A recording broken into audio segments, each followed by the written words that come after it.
Well, hello everybody. Welcome again to the One Stud at a Time podcast. I am your host, Adrian Avila, and ironically enough, my guest today is also named Adrian Burks. I like to say he's the black version of me, you know? Truth. I love his energy. I love his story. We connected so well together at a networking event, and ever since then, it's like we became a brotherhood, right? Yeah. This is my brother from another mother, for sure. Practically overnight. I mean, I just loved his energy and everything that he has to bring to this table, right? And so let me just not a quick bio, but his bio. So Adrian Burks is an actor, director, writer, and producer, and an ex-college athlete, football, originally from Milwaukee, Wisconsin. Oh, that 70s show, right? Yeah. Yeah. Adrian has been a filmmaker in Los Angeles for over a decade. He has appeared in movies such as the Academy Award-winning WHIPLASH and the comic cult classic First Period. Adrian has also appeared in television shows such as CBS Code Black and All About Lizzie. Sorry about that. No. Adrian has written 3 short films that went into production, has directed 2, and is currently in developing for a future film that he wrote with plans to direct. Most recently, Adrian won 7 awards for his film After Laughter, in which he co-wrote, co-directed, produced, and starred in. He went to get accepted into the Sony and Film Independent Trust Creative Writing Program to pitch his series, Aimlessly Waiting. He is signed on as the associate producer for Dangerous Days, currently in pre-production and in the development of an R-rated body-swapping dramedy that is co-wrote and is slated to direct and produce The Switchback. The Switchback. I was like, why is like the Switchback, but it's black? I was trying to figure out the parentheses. Sorry about that. He is also a founding member of a new startup production company called CFI Productions. And we'll give you all his information in the description. But, sorry for that novel. That was, I didn't know he was saying it all. I would have done bullet points, but here we go, right? Here we go. He said he liked my energy, so he got it all. I got it. Trust me, brother. Trust me. Now that we had this mouthful of intro, we just killed 5 minutes, I think. Adrian, a little bit, I just want to go into the background a little bit of you because the reason I chose him to be part of this is because his story is just very impactful. It just ties into what we're doing at McKinley, right? It's what our mission is, what we're trying to do, right? And so if you don't mind, Adrian, if you can share some of that backstory. Yeah. First of all, this is my first time coming, or my second time coming to McKinley. My first time was Adrian had brought me here with Kristen, and I met Grace, and I wanted to meet the kids and just get acclimated. It was very similar, speaking off and piggybacking off what Adrian said, very similar to my childhood and my twin brothers as well. And I didn't even know you had a twin brother until just recently. Yeah. He's like, wait, you have a twin? There's 2 of you? I was like, yeah, but like one only matters. Like, that's fine. No, I'm kidding. But yeah, no, we had a difficult childhood, I would say. Both of our parents were drug addicts. I don't know really well or have a relationship with my biological father. My biological mother, we had somewhat of a relationship going on, but basically we were born in Wisconsin, taken out of there, living with certain family and different people that were associated with the family. And then later on, when we were around 7 or 8, my aunt, so my mother's sister, biologically adopted us and took us in. We have one sister, 5 other brothers, all from the same mother, all different dads. So you would say that we're pretty spread about, and we all look different, but similar, except my twin and I. But yeah, we come from a similar background as a lot of the kids here, so I identified with that, and the trials and tribulations that come with finding yourself and identity and getting out of all that crazy cluster. Yeah. Yeah. So I know, and it's just been, when you talk. I mean, we'll probably get deeper into this. Yeah. It's just like, I know how you resonated with these kids. Yeah. Right. And their story and some of the stories we heard, we were like, what? Yeah. He jumped out of a car. Yeah. Right. The first 30 minutes here, I met the kids and I was like, oh, can I curse? Yeah. Oh shit. I was like, damn. Okay. Yep. I know the stories sound similar, but I kind of had forgotten what it was like being a kid and being so, out there and just saying whatever's on your mind. But I remember talking. I remember distinctively looking at Adrian when we were in the middle of a bite, and I was like, yeah. I mean, I told you the kid wanted to throw watermelon juice into my beard because he wanted to see if it would turn red, right? I was like, I'm like, no, not gonna happen today, buddy. Pick your battle a different day and off campus. No, I'm just joking, right? Yeah. But it was just crazy, man. It was just crazy, and I mean, we're both sitting there and we're just like, he just said that. There was a lot of things that were said that I was just like, yep. And it comes with, when Adrian and I have talked, the other Adrian and I have talked, it comes with the territory, right? Like when you're going through those situations and not necessarily having a static foundation, you're constantly looking for things, right? Constantly looking for validation, constantly looking for a belonging, constantly looking for trying to fit in where your mold and identity and all those things coming up, and the young mind, it's confusing and angry and frustrating. But meeting these kids, they're great kids, man. Mm-hmm. They're great kids. They're smart. They want to be involved, and they want to. I think, like everybody, they just want to find something that moves them. Yeah. I don't know. Yeah, exactly. Mm-hmm. And I mean, getting into it, it's like, what was, going through your whole childhood until you moved to Cali, basically, and started doing what you did. What was the biggest lesson that you learned through that's brought you here to today? I guess, and I still remind myself of this. Nothing ever 100% lasts forever, and that's good, beneficial to know. And people's like, oh, that's bad, but no, it can be good. And knowing that everything that you're going through, it's all temporary. I think having that understanding and learning that at a young age really helped me to kind of navigate the space of life, because life can be hard and rough, especially being in diverse and from unrepresented communities. It can be difficult and challenging, and everyone has their eye on you. But just knowing that the situations can be temporary. I think there were so many changes for us at a young age that just became the norm. Mm-hmm.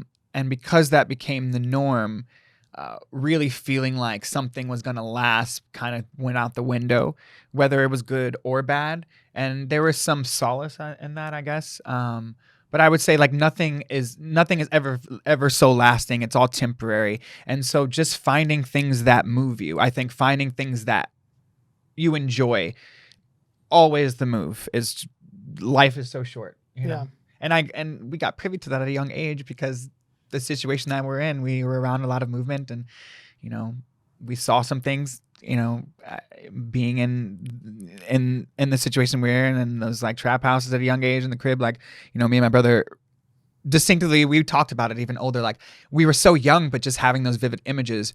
And I think knowing that, oh my God, that's one side of life, but over here there's such a different side of life that's greener pastures, I think. So I would say, nothing as ever, everything is temporary, and just to find the love of whatever it may be, and chase it. I would say that. Yeah. And I know, based off of what I know from what you've told me, and now you having, kids of your own now, it's how does that translate now towards them? Shit. Well, Sorry, Adrian. damn, he's throwing the questions. No, I love it. Honestly, I was always kind of a big kid. I think because we saw everything as an adventure, because, you know, we didn't quite know what was going on. We did, but we just, you know, place to place, we saw it as an adventure. I'm able to give that and express that to my son. My son is 5.5. And I think I was terrified. I was so terrified of being a parent. I always thought that you have to have this and have this and have this situated and solidified before.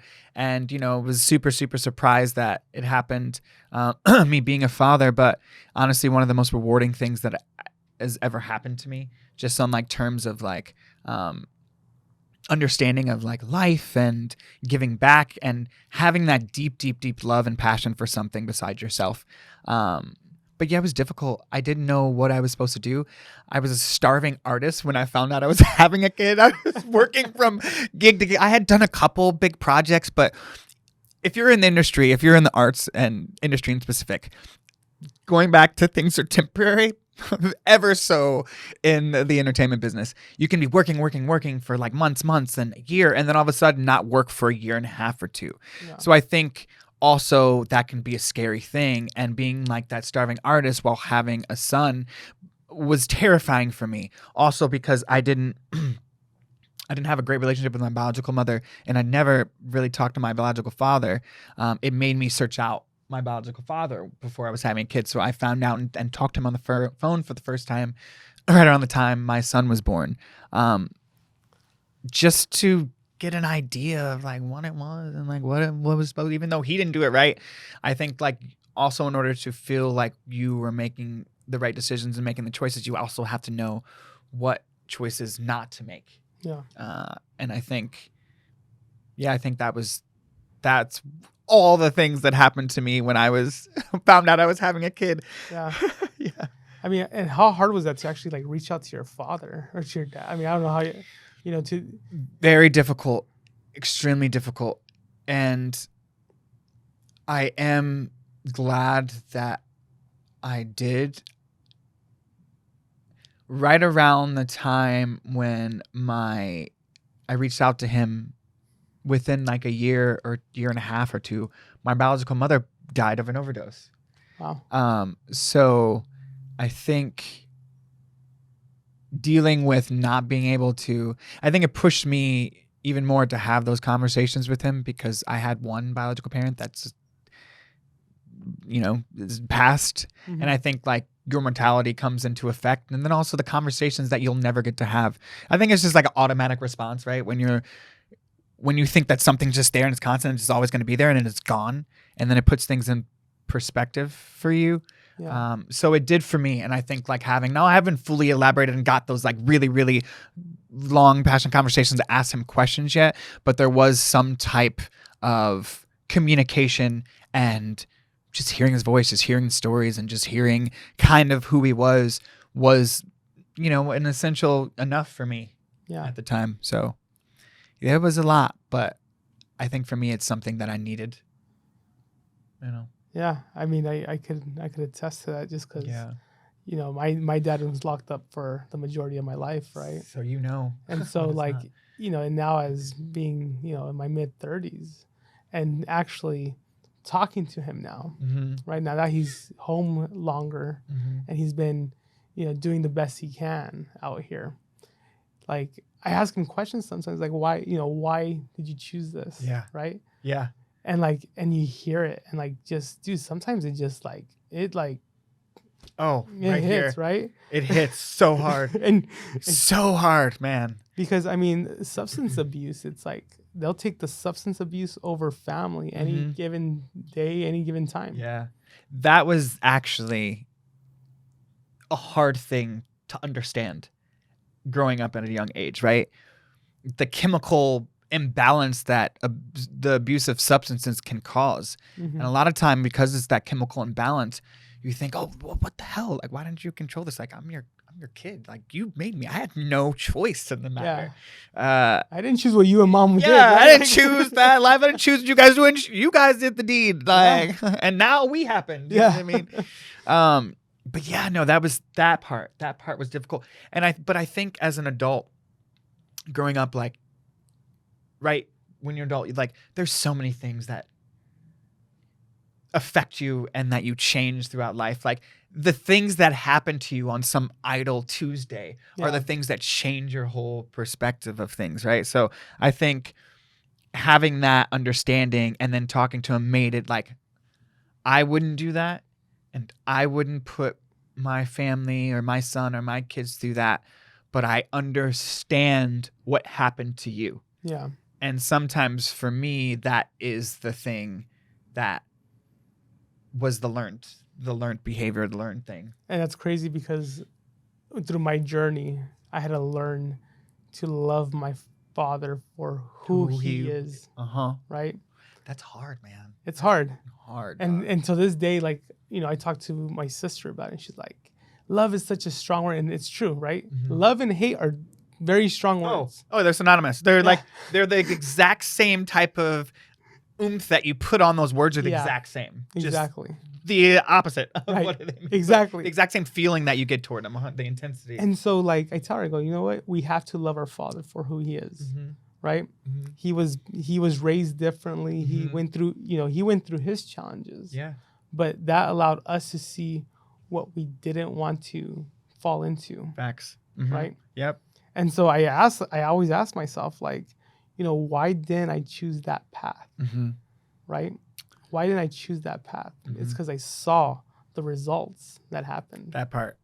That part, ladies and gentlemen, like I was saying earlier, what you learn, what happens to you, teaches you. It's all learned behavior, right? It's all something, like I say that too, like because I went through that, I'm like, you give what you didn't have and vice versa. Like, because I didn't get this and I know what that was, I'm going to do the exact opposite of that. Yeah.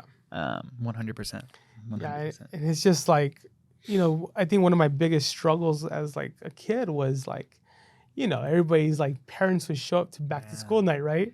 Oh man, I remember those days. Yeah. Right? And it's like, oh man, dog, I remember that. Like, I remember that. Oh, that's your mom. Yeah, that's my mom. Oh, yeah. Where's your dad Where's at? your dad? And so my mom always told me growing up, my dad was at college, right? Wow, that's a good. But keep in mind, I knew how to read, right? And so, we'd be pulling up and it's like, California State Prison. And I was like, prison, well, what's prison, right? Like, I didn't know what it was. What type of college? Right? And so I asked, I go back to school one day and I asked the teacher, hey, what's prison, right? And she's like, oh, prisons where like bad people go to. And I was like, what? Like, it didn't click, right? Because I was told one thing and then I was told something else, right? And I'm like, oh shit. Like, my dad's a bad guy, right? And so I just, I was like, man, but I built up this anger behind it. I built up this rage behind it, right? And I just, it just always like would pop up. Did you have like outlets because of that? Were there like your certain vices that you had to like let that out for you? So my vices was fighting. Yeah. So a lot of that is a vice for sure. So like my family doesn't even know this is going to come out today, right? Like, I used to purposely get into fights. Oh damn! Yeah. I used to purposely get into fights, and I knew I could knock them out. Right? Oh yeah. And so that anger and rage would come out. Right? And I would just, what? Like, I gotta let out some steam. But I never put the two together of why. It wasn't until, years ago. Yeah. Why I was always angry, why I was upset, right? Yeah. And until I learned to like love and accept my father for who he is. Yep. It was, that's the big pill to swallow overall. And so it's like I love my mom because she got her family to where we are today, right? She did it on her own, right? Yeah, my dad's been out for over 6 years and everything, and you know what? He's doing the best he can.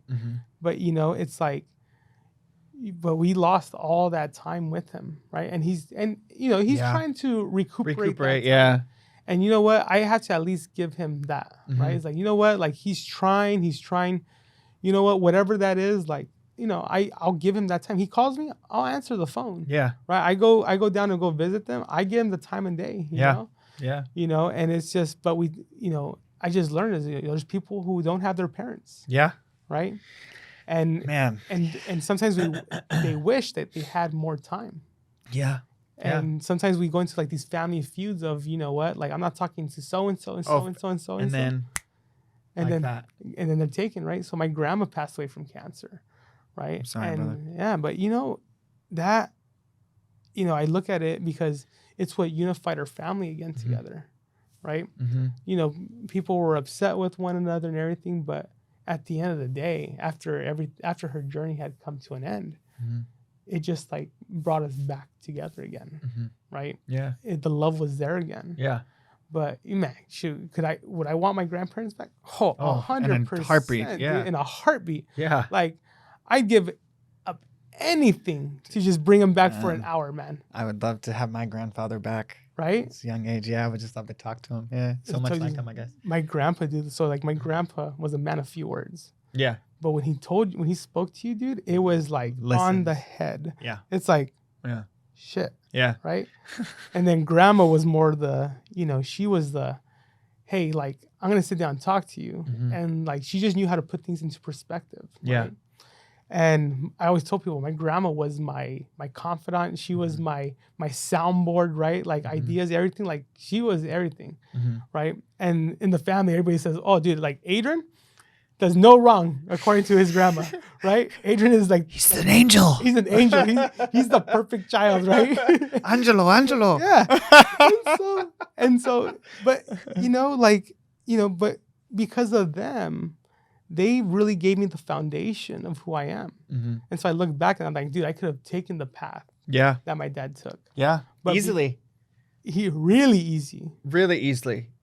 It's actually like I think there's you're more susceptible to that when that happens, or not. But yeah, it's 100%. Right. And so I'm like, shit, man. Like, you know what? I'm glad I didn't. Yeah. Right. Yeah. And so, just having that foundation just laid out with them helped me, just stay on the right path. Yeah. But for you, like, what helped you, like, through everything you were going through? Because I mean, it wasn't an easy upbringing. No. What helped you just stay on that path of, you know what, like I just gotta stay on this greener side, right? I have to water my garden to let it grow. Yeah, 100%. So that I can stay on this path. I think there was a like amalgamation of a few things. It's hard to like pinpoint which specific, but I think one was I'm a twin. So I think having him along my side go through those things with me, forget about the relationship, we have now, we're cool, but like we're not as close as we used to be. We don't hang out as much as we used to and stuff. But I know for a fact that having each other there, going through all that really helped to kind of alleviate a little bit of the stress and pain as much as possible. Yeah. Also too, after we had, same with cousins and aunts or like different parents that we had that weren't the greatest. Yeah. Won't divulge too much, but yeah, certain situations, my aunt, who is my mother, is a saint. To take two kids that weren't biologically and naturally hers, to give them a home and take care of us. And by the way, I look back at this. I am in my mid-30s, and I found out I was having a kid when I was about 30 years old. She took us in, I think, when we were like 5 or 6, maybe 6, 7, and she had to be in her 20s. Like, I couldn't imagine that. That is insane. So like her saint, and like to do it by herself for several years before she got married, and then we moved and all that others and all those other things was one thing that really put in perspective. And a lot of the love and things that we needed that we didn't necessarily 100% get on a frequent basis, she gave us, as well as I would say my grandmother. same as from you. Like every weekend, we and my brother would be at my grandmother's house, and this is where we like really got to express ourselves through like arts and like music and like playing. Having those vices was able to channel those in those activities like football. Like I got to hit people. I got to like run away people when people try to tackle me, or like catching like flaunt and dance basketball, like track, like laying that training and doing like all those things, like music. It really helped me express myself when I didn't necessarily know how to, or in other ways rather than just like being angry all the time, which is like, because sometimes that is like just the feeling. Also too, therapy. Like I look back now, and my aunt, my mother, for all purpose sake, that's my mother, so if I just call her mother, you know what I'm talking about. My mother, she got us in therapy at a young age, and it was because all the things that we had gone through and all the things that we were dealing with would be a lot for anybody. So having that with those extracurricular activities and just talking to someone, at the time I didn't know what it was. I was like, why are we going to some person's office and talk about things? Like what is that? Like that seems crazy, but it was great. Like I didn't know the difference, and then like at the time, but like really expressing and stuff, it really helped me even now with doing that for years, to be able to help identify when I'm feeling things, or when things are happening, or when I'm just like kind of in my own issues, in my own funk, and able to like help solve them. And I think those are the things that really helped us navigate like life. Mm-hmm. Wow. You know, it's I mean, I did therapy for years, dude, right? And you know, again, you know, all this bullshit that we go through, right? We don't realize how it affects us today. No, not at all. Right? And you know, I go back and I look at my struggles, and you know, but I look back at the struggles, and how do I see it now, though, right? Mm-hmm. I look at them at the lessons I've learned from it, and then I go and I'm like, okay, what did it teach me? Yeah. Right? What did it teach me that I'm using today? And then how did the resilience shine through? So, how did the resilience shine through for you? First of all, I want to say, full disclaimer, I have known people in my life out here, and most people don't know that. Most people don't know my background. They don't know I was adopted or what I went through, unless they're family or like family friends. Like a lot of people don't know this. So when this comes out, people are going to be like, oh my God, that happened to you? Yeah. So by the way, this is like, I don't share and divulge like any of this information. Really, I kind of keep it close to the chest, just because it's not, I don't use it as a crutch, right? Because there's some, you know, I know in such ways you get privy on that, and that is your thing. But I've always wanted, no one would ever guess. People would never assume that these things or what I went through. And you know, a lot of people go through things, but they would never understand or know. So like, this is information too that I'm sharing with you that like a lot of people out here do not know. You know, Adrian, I just want to stop, but it's like, I am honored to, you know, that you're sharing this with everybody. Because I mean, there's stuff that people don't know about me either. Yeah. Right. And through this podcast, shit will come out, and people are gonna be like, "What? Damn, is this Oprah? Yeah, right. This is better than Oprah. Or Dr. This is way better. Dr. Phil, Oprah. We're back with Dr. Man, right? Hey-o. But you know, like I said, like, how did the resilience shine through for you? In what way? What do you mean? Like, how did? Like how? Like when you saw that light at the end of the what was like, you know what? Like, I've been through all this shit in my life, right? And finally, through searching through like how to break through, like, what was that moment for you? Man, I feel like anyone who has gone through a lot of things that are really, really hard to deal with, when you feel like the gates open and there's light, honestly, I didn't know at the time what it was, but I honestly think it's when we moved. I feel like there are steps to those. There are like certain things when it happens, like a gate opens and the light happens, and then more light is shown. And then because of this, an opportunity happens, and then you go in that opportunity. And then from that opportunity, like 4 or 5 different things from that opportunity happen. I think, but what was that one that just finally, like, you were like, fuck, this is like this is the moment. Like this is the light at the end of the tunnel that you saw. You just saw that speck of light, and you were like, you know what? Let me run to it. I think it's happened to me a few times in life, but I think the first time that the biggest thing where I was understanding of it, that I look back now, was when we were taken in. Our mom was single, or my mother was single at the time, and then she got married. Yeah.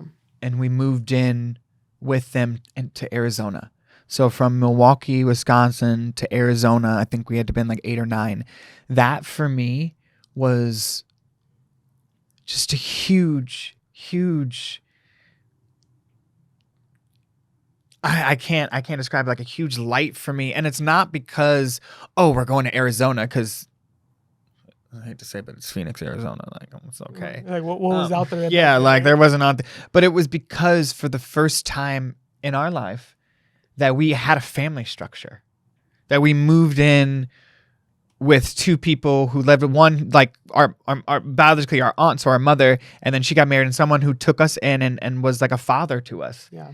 And took us in. I think that because also at the same time, there were so many different opportunities that we got to explore and experience that we never would have ever experienced, like going on trips or going somewhere different. Just that, having a dog, like having a place, our room, where it was like our room and a yard, like to see that other side. Not, and my aunt at the time was doing fine, like she had, but we were in a small place in Milwaukee from what I remember and stuff, and we'd go to our grandma's and weekend, but like this was our own. Yeah. We get to have something that was ours, I think. So that was when it made me realize, like, oh my God, like our life has changed, right?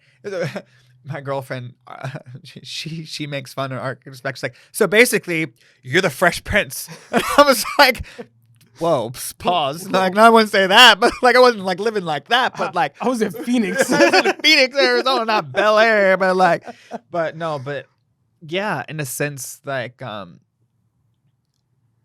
were so many things that it offered that we never got to experience, and that for me to see that other side of life exists and that we could be a part of it. Yeah. Like, yeah, I think that for me was the rude awakening. Like, oh my God, like the world is our oyster. You could do whatever the fuck you really want to. You just have to know what it is, or don't, and go find it and just search for it. Just be open. And I think that's when I started to realize, and also was able to like take a lot of different opportunities and try different things. And then, I know you have a book coming out, Adrian. Yeah. And I mean, that's pretty awesome. What's the name of the book again? Okay, so I'm working on we're still working on the title, but it's basically. Just know it's made by, it's written by Adrian Burks. That's me. It's him. It's called How to Frame Success. It is a filmmaker's guide to vision, networking, and cinematic triumphs. And I wrote the book in like 5 days. Honestly, I just went on a tangent, and it's gonna be a small book. It's nothing like 200, 300 pages. I think roughly around like 50 pages or so. We'll see how my editor edits. My girlfriend, shout out to her too. She's editing. She's amazing. I have to reach out to her. She does. Yeah, she's great. She does that. But basically, all the time, like in my journey as a filmmaker, as an actor, as a writer, as a director, as a producer, and really learning it all from studio, from independent, from startup production companies. And so now when I'm like a founding member of my own, a lot of people in my background and stuff ask, like, how do you get started? Like, how do you do this? Like, how do you know? And I realized, like, when you aren't privy to that, or there is no nepotism and you're starting from scratch, or you have from unrepresented communities, there is no necessarily guidebook. There's a lot of books on like tips on like things on making films and this stuff, but like, for the independent filmmaker to do it yourself and to learn and to do it, I wanted to give kind of a 6-step basis on the effective way of doing it and what really worked for me, or what you should pay attention to, and basically just how to like set you up for success. Yeah. A lot of people have asked me, and I'm like, well, let me just write and help people who don't know, because I didn't have that. Yeah. I know there's a lot of material out there, but the material too is like based off a certain type of rubric, or like follow it to this guideline. And really, like, there is no right way or wrong way. There's only the way that it works for you. But for me, these are the steps that I learned on my own throughout just experiencing it. And so I wanted to share that. That's awesome. And I know in the book you talk about winning the Oscar and all that stuff. I mean, we talked about some deep shit right now, but I want to talk about the high. So the high of winning the Oscar and just knowing where you came from and everything. Did you ever see yourself receiving an Oscar? Well, okay, so the film I was in got an Oscar. But I mean, we got an Oscar, Yeah, I don't have it, though. Yeah, I am part of it. That's what I'm saying, though. How does it feel? Sorry, I had to like give myself some credits. I'm so hard on myself. Thank you. You know, Adrian's so dope, by the way. He reminds me all the time, like, but you were a part of it. You're right. That was huge. God. And also because of that, Damien is a friend of mine. He produced my film After Laughter. He was an associate producer for me and stuff because Damien Chazelle. He's the writer director of Whiplash, La La Land, Babylon, which is so good and underrated. I don't know why. It's an amazing movie. Is Whiplash the jazz one? Yes. You were in that one? Yeah, I played Barker, the trumpet player. I played music for 13 years. Shut the fuck up. I just watched that movie a few weeks ago. That's me. That was like my second movie, Can you my biggest my chest? For you, anything, Adrian. You for won't you, see it, anything, you won't man. see it with the chest there. Yeah, I was in it. That was like, so I had done a movie first. I had done a movie First Period, and it was like a cult classic. Like it was like a super hilarious take on girls. It's like an 80s comedy. But it was like men dressed as women, but they were in the world, they were women, and you didn't know, and they were like having this. So it was like ridiculous 80s rom-com. It's fun as hell. I still talk to the filmmakers to this day, right? Because like having relationships and keeping those are great. And then my second film was Whiplash. And when I initially had the audition, oddly enough, when I had the audition, I got called the audition, I wasn't going to go. I was like, fuck this. I just finished this film. It's raining outside. My car's in the shop. Don't have anything. I have to go all the way downtown to storage to get my trumpet because I wasn't playing on time. I was just trying to get my feet on the ground and get a job. And I'm like, my roommate at the time was like, you came out here to do that. Like, what are you doing? If you get the opportunity, you should go. And I was like, fuck, you're so right, man. Like, what am I talking about? What am I doing? And it was Whiplash. And then I read for Whiplash. And then I got to bring my trumpet. I played a little tune for him because I had played for so long. Right. I took some time off, but like just jamming and playing. And then got called in, friend Damon, and I got a part of the film. And like that was such a magical thing for me because I got to see filmmaking on like the most highest level and be cool with like Miles Teller and J.K. Simmons and Damien. It's such a great movie. And it was such a great movie, and it was so fun to make. It was intense, but it was so great. Yeah. It was such a cool thing to work with, and musicians. That's awesome. That's awesome.